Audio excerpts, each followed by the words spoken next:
Samantala, nasa 19 naman na libo na mga manggagawang apektado raw sa Pogo ban ayon sa Department of Labor.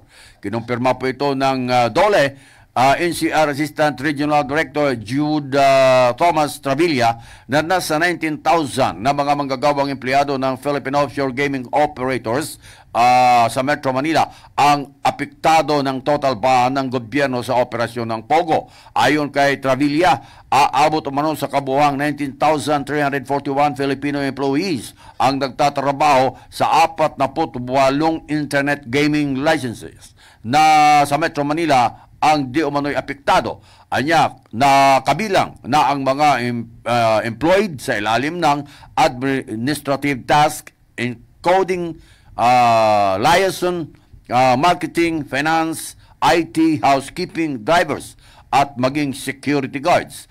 Anya, halos karamihan ng mga apektadong kumpanya ay nakapagsumiti na umano ng listahan ng kanilang empleyado sa naapektado umano ng Pogo ban. Magugunitang ipinag-utos mismo ng ating presidente ang total ban sa Pogo dahil sa mga isyu na kinasasangkutan nito.